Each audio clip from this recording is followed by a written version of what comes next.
So 5 contracts. Yeah. I'm curious. Is that kind of a byproduct of you guys needing bodies right now and needing people? Or No.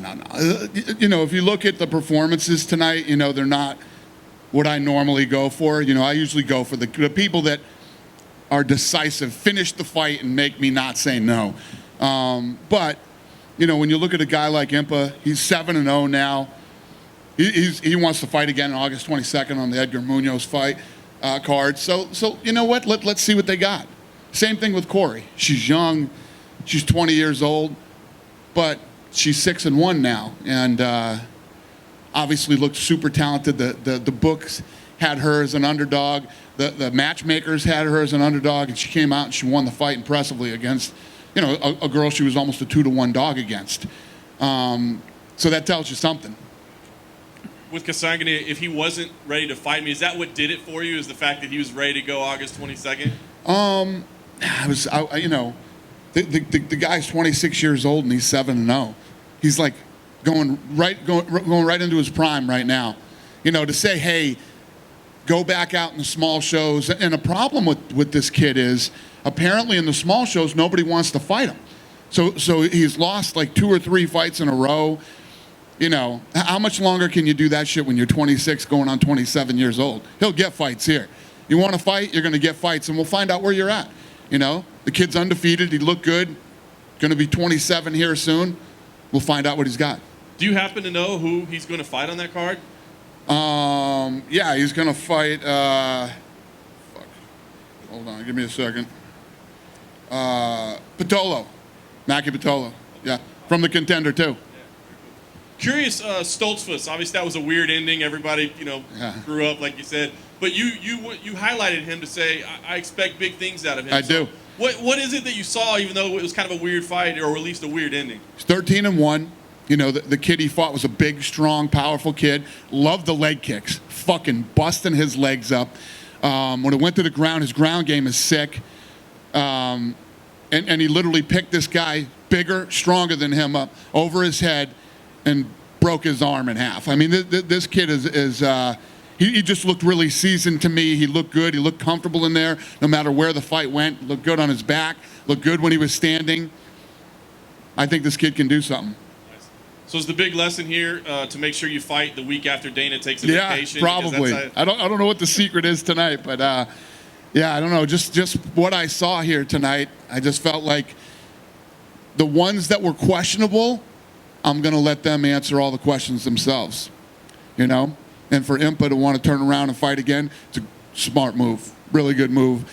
You're seeing a lot of that now with a lot of these kids these days. These kids want to keep fighting, want to turn around, and it's literally the best thing they could do for themselves.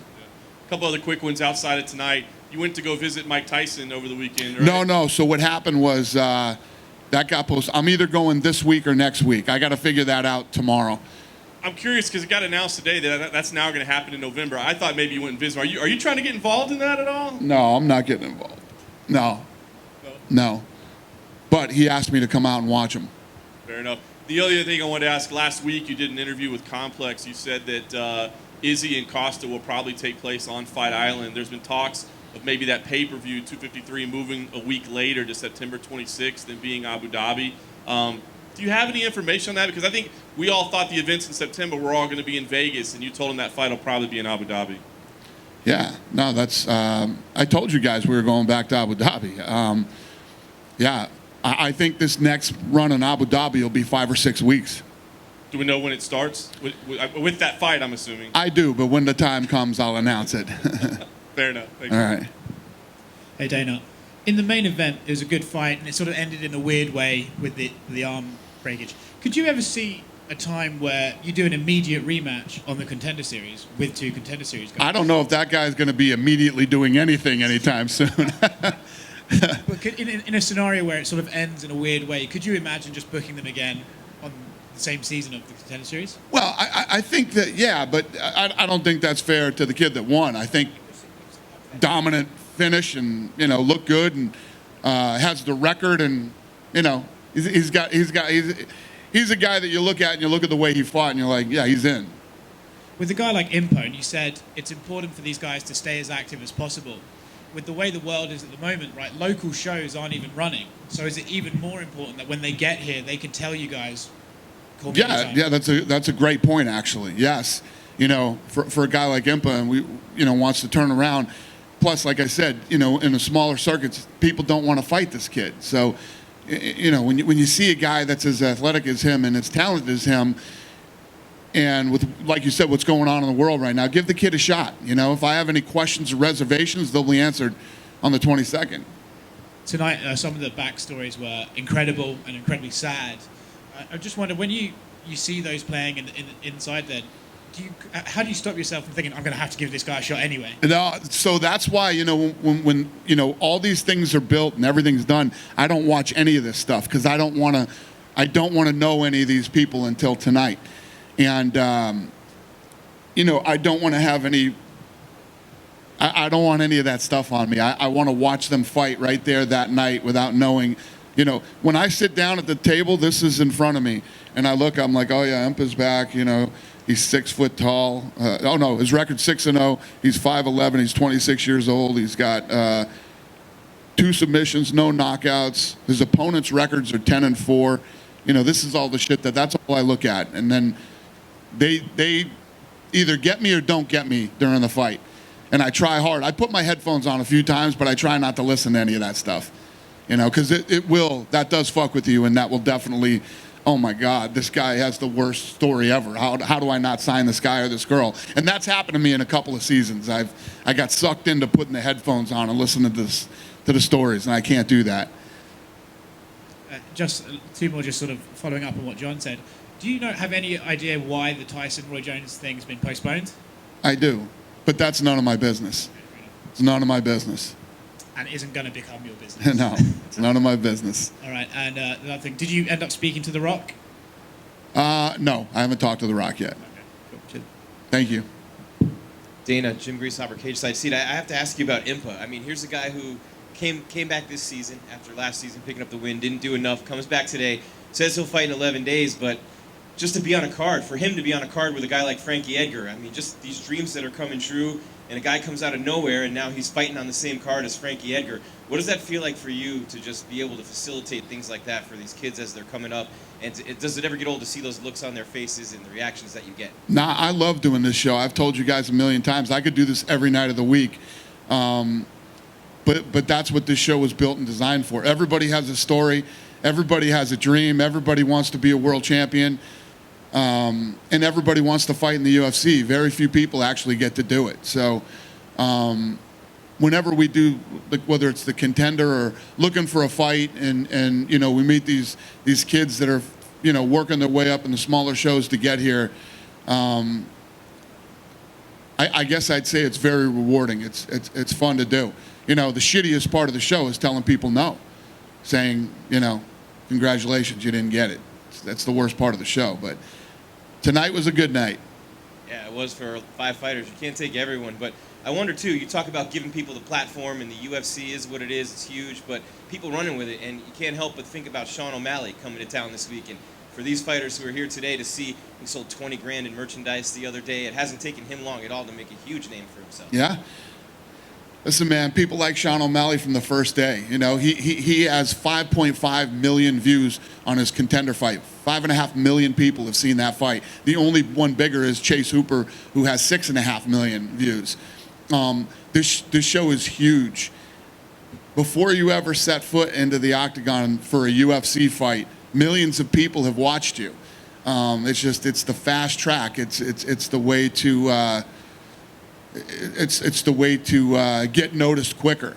And like a guy like Impa, like we were talking about, for him to turn right around and fight again, people start to remember you, and the more active you start. I mean, look at what it did for Hamzat when he turned around that night. He's like, I'll fight again. And I'm like, well, fucking hey, I'll do it then. I'll turn this kid right around. Because people love that shit. People love real fighters. People love guys that just want to go out and fight. They love it. They get behind it. I knew if Hamzat came out and he fought again, and if he was as dominant as he was in the first fight, that he would take off. The guy, Eric, how fast did his social media grow? grew 10 times in a week. But it was up like 15,000% or some crazy shit like that. The guy had, 30-something thousand followers, right? Was it 30-something thousand? Now he's got 400,000 overnight. This is in a month and a half. You know how long it takes most normal people to grow 400,000 when you have 40,000 or 30,000. So it's a smart move for some of these kids to do it. Some kids can and some kids can't. If you can, I highly recommend it. Last thing for me, you come off vacation and so many events this month. It's been a crazy summer, but Stipe in DC this weekend, huge. The trilogy, I see that smile. Yeah, I'm man. so pumped for that fight. First of all, both the fights, before the trilogy have been incredible. The way that Cormier won the first fight and the way that Stipe won the second fight, and it's one of the best trilogies ever. And I saw some debate on if the winner of this fight would go down as the greatest. There's no fucking debate. There's no debate. The winner of this fight is the greatest heavyweight ever. Not of this era, ever in the UFC history and mixed martial arts. You can talk. I know there's talk about other guys and shit. You got to look at who they fought, and there's no doubt, there's no question that these two. Saturday will determine who the man is. Thanks, Dana. Huh? Yes. Come on with that shit. Yeah. Dana over here. Obviously, Contender Series has never looked better with so many of the vets now being in big fights, especially in recent weeks. You talk about bringing back the Ultimate Fighter. I think a lot of people, you get excited about a night like tonight, and people are asking, Dana, do we need Ultimate Fighter? Why not just give us some more Contender Series? Yeah, well, we've got, first of all, the Contender Series. I can't run the Contender Series all year long. You have to give this, especially now in this pandemic, these smaller events aren't even going on right now. So the fact that those aren't happening really does hurt the Contender Series. So, you need these fights happening every weekend. So, yeah, there's definitely room for the Ultimate Fighter while the Contender isn't going. You have to have a good year off for the Contender Series for the pond to fill back up and find some new talent.